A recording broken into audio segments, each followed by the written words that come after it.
We find the prophecy which is commonly called the 70 weeks of Daniel in the book of Daniel, chapter 9, verses 24 to 27. Read the chapter from the beginning to better understand the context. Daniel 9:24. 70 weeks are determined upon thy people and upon thy holy city. This is the angel Gabriel speaking to Daniel. To finish the transgression and to make an end of sins, and to make reconciliation for iniquity, and to bring in everlasting righteousness, and to seal up the vision and prophecy, and to anoint the most holy. It's obvious that these are the things at the center of God's heart, and they were the chief concerns of Daniel, who was a righteous man after God's own heart. Daniel was jealous for God's name to be glorified, for the truth of his word to be vindicated, and for righteousness to prevail in the earth, through the Messiah, whom Daniel hoped for and knew God had promised would come through the Jewish nation to provide redemption and salvation to mankind. Daniel 9:25. Know therefore and understand that from the going forth of the commandment to restore it and to build Jerusalem unto the Messiah the Prince shall be 7 weeks, and 62 or 62 weeks.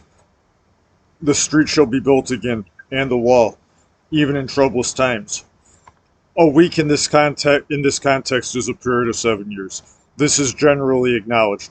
The very nature of what is spoken requires that weeks be understood in this way. Chapter 9, verse 25 is implying that from the going forth of the commandment to restore and to build Jerusalem, there would be 483 years until the Messiah came. 69 weeks, 69 times 7 equals 483.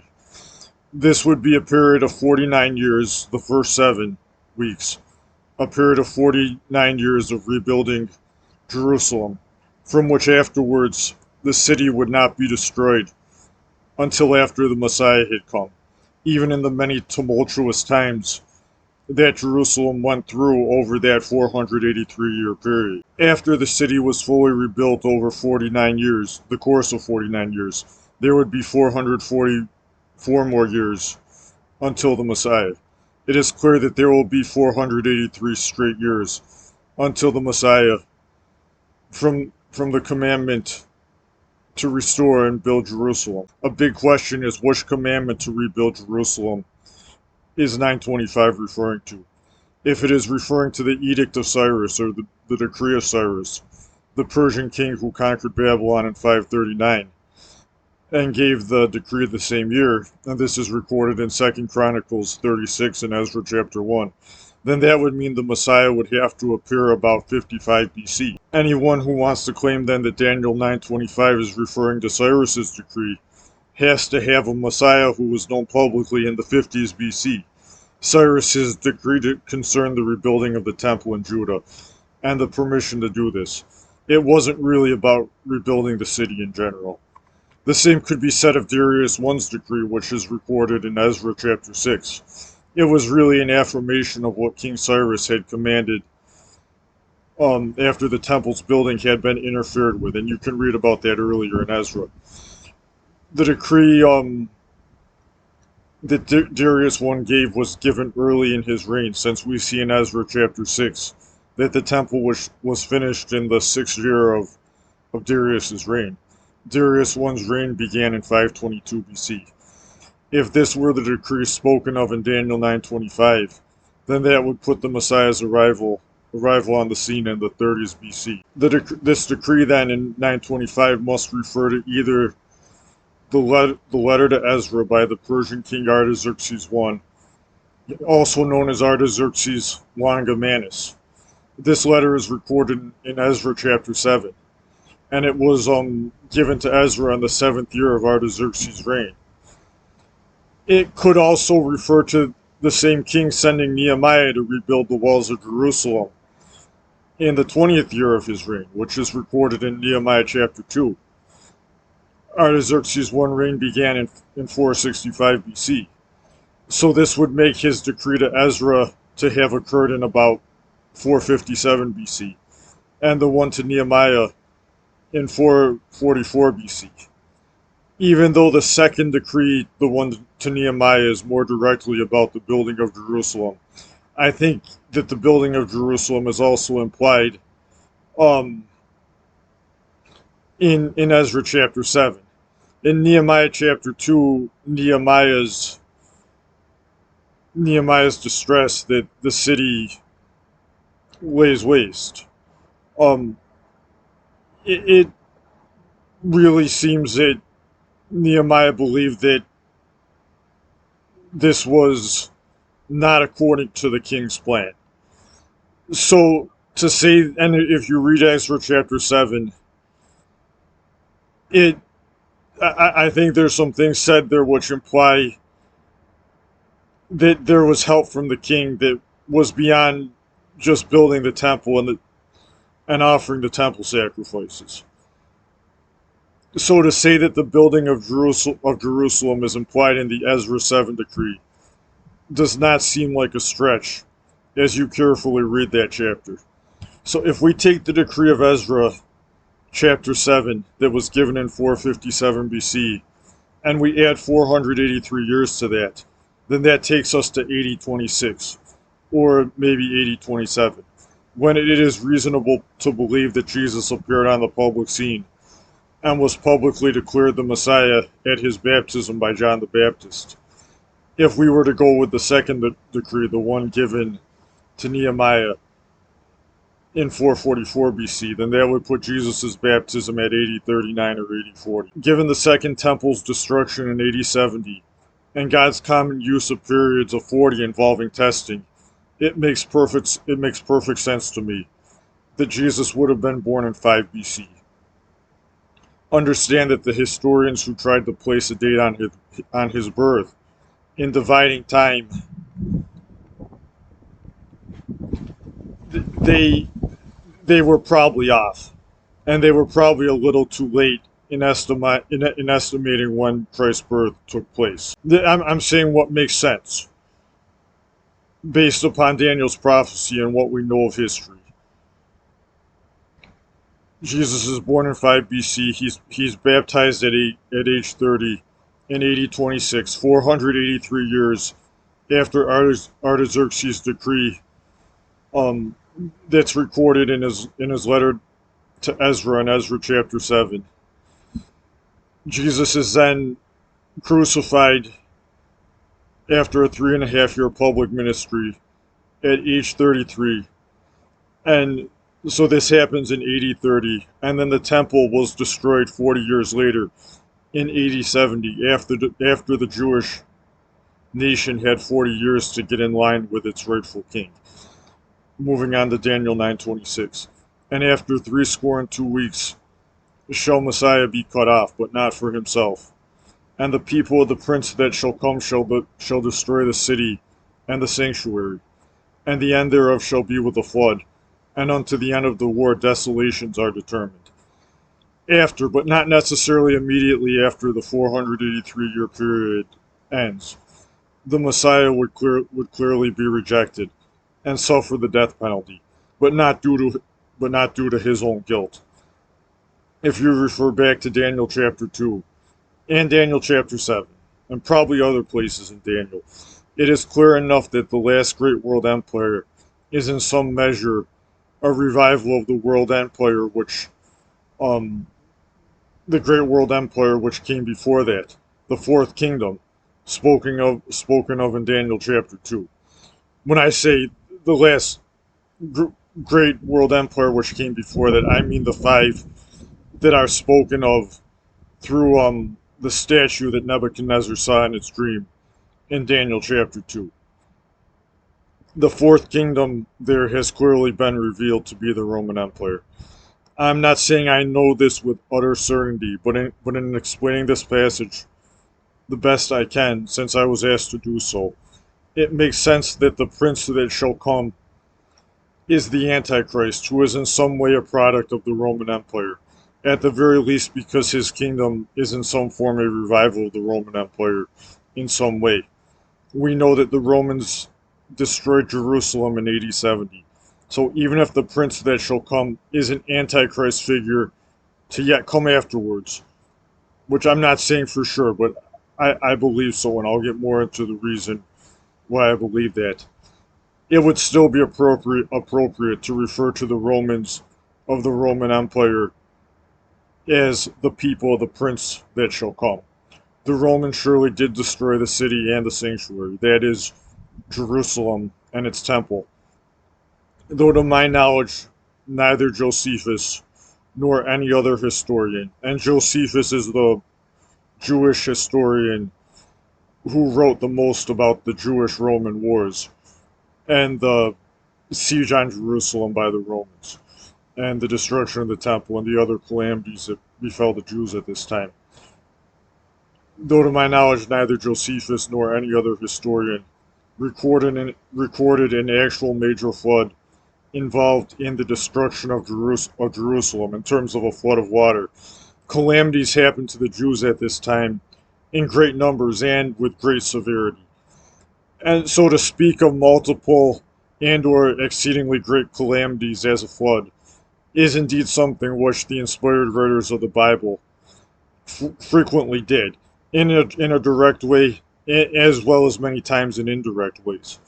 The Jews were left desolate by God as objects of his wrath at this time, and afterwards in the land as well, until the Roman-Jewish wars ended, with a mass slaughter and a mass destruction of the Jews left in the land, when the false Messiah Simon Bar Kokhba's army was massively crushed by the Romans, and Jerusalem was even plowed to the ground around AD 135.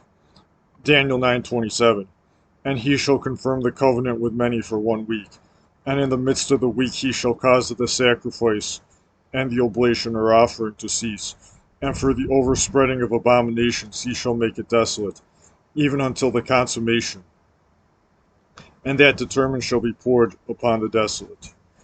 Some think that he in Daniel 9:27 refers to Jesus Christ himself, saying that Jesus' public ministry was the first half of the 70th week.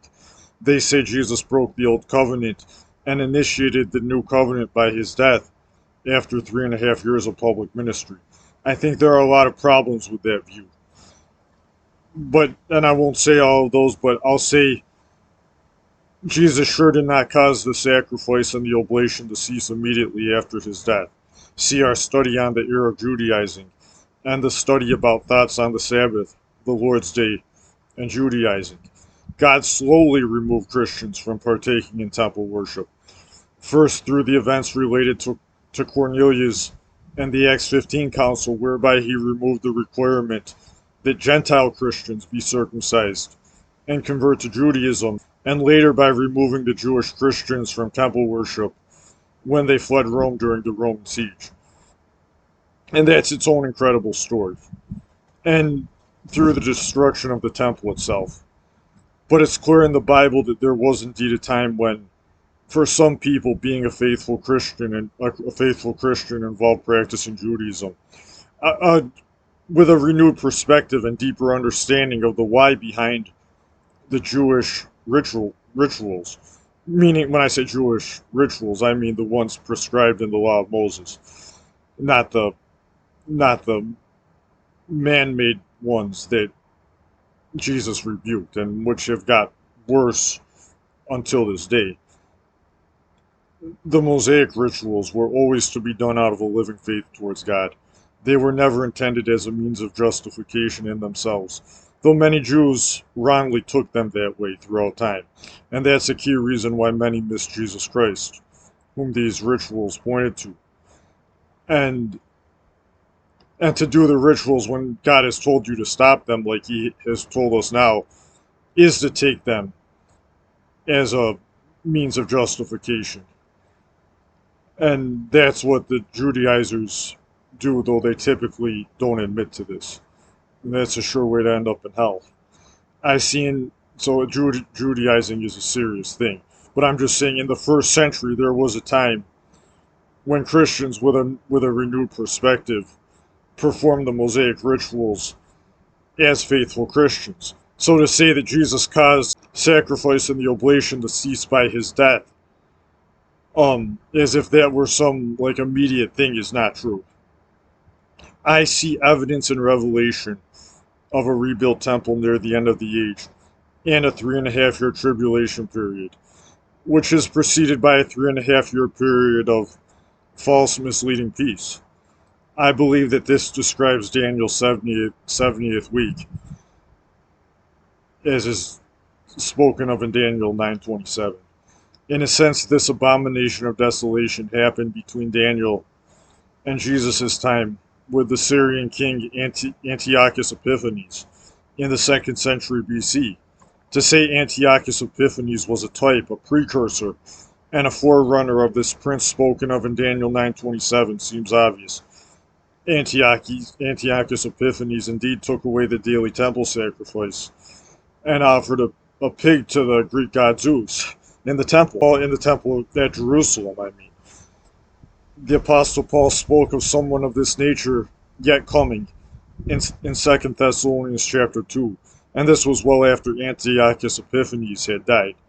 The beast of Revelation, as well as the time frame of his rule, especially the picture you get of these things as you read Revelation chapters 11 to 13, corresponds to this wicked ruler, who is also spoken of in 2 Thessalonians chapter 2. There seems to be a harmony between the wicked one spoken of in 2 Thessalonians chapter 2 and the beast that is read about in Revelation chapters 11 to 13. I can't conclude that Daniel 9:27, at least in its ultimate fulfillment, is speaking of anyone else. It seems reasonable to conclude that this wicked ruler will make a covenant with the Jews and let them rebuild the temple, which they will be doing for rebellious reasons. There will be about 3.5 years of deceptive peace, and then this wicked ruler will turn against the Jews and command sacrifices to himself instead until he is destroyed after about 3.5 years of this going on. 2 Thessalonians chapter 2 verses 1 to 10. Now we beseech you, brethren, by the coming of our Lord Jesus Christ, and by our gathering together unto him, that ye be not soon shaken in mind, or be troubled, neither by spirit, nor by word, nor by letter as from us, as that the day of Christ is at hand. Paul did not want the Thessalonians, or any of the Christians he ministered to think that Jesus was at the time going to be coming any second. He continues, let no man deceive you by any means, for that day shall not come, except there come a falling away first, and that man of sin be revealed, the son of perdition, who opposeth and exalteth himself above all that is called God, or that is worshipped, so that he as God sitteth in the temple of God, showing himself that he is God. Remember ye not that when I was yet with you, I told you these things, and now ye know what withholdeth, that he might be revealed in his time. For the mystery of iniquity, that is anomia, lawlessness, doth already work. Only he who now letteth will let, until he be taken out of the way. And then shall that wicked be revealed, whom the Lord shall consume with the spirit of his mouth, and shall destroy with the brightness of his coming. Even him whose coming is after the working of Satan, with all power and signs and lying wonders, and with all deceivableness of unrighteousness in them that perish, because they receive not the love of the truth, that they might be saved. The end of this wicked adversary of the true God, as well as the fact that his power will be related to Rome, is spoken of in Revelation chapter 17, verses 9 to 14. And here is the mind which hath wisdom. The 7 heads are 7 mountains, on which the woman sitteth. And there are 7 kings, 5 are fallen, and one is, and the other is not yet come. And when he cometh, he must continue a short space. And the beast that was and is not, even he is the 8th, and is of the 7, and goeth into perdition, or eternal damnation. And the 10 horns which thou sawest are 10 kings, which have received no kingdom as yet, but receive power as kings 1 hour with the beast. These have one mind, and shall give their power and strength unto the beast. These shall make war with the Lamb, and the Lamb shall overcome them. For he is Lord of lords and King of kings. And they that are with him are called and chosen and faithful. I exhort everyone listening to this to make sure that they are with the Lamb, who is in truth the Lord of lords and King of kings. Love the truth of his word by choosing to follow it without self-imposed conditions, unto suffering and blood as need be. Walk in the word's promises, which are ultimately intended to present you holy and unblameable and unreprovable in his sight, Consider the goals of the righteous, which we looked at in Daniel 9:24. Know that Christ is faithful to those who answer his call and walk in the terms of his covenant by keeping his commandments and trusting in his promises with patience and perseverance, not turning back. Those who depart from his lordship, his holy authority, forfeit the help and deliverance that each of us need in the things which matter most and which are available to those who surrender to Jesus Christ in truth. He offers a great salvation. Just look at the lengths went to prepare mankind for this and inform mankind of this. That ought to give us an idea of what is actually at stake.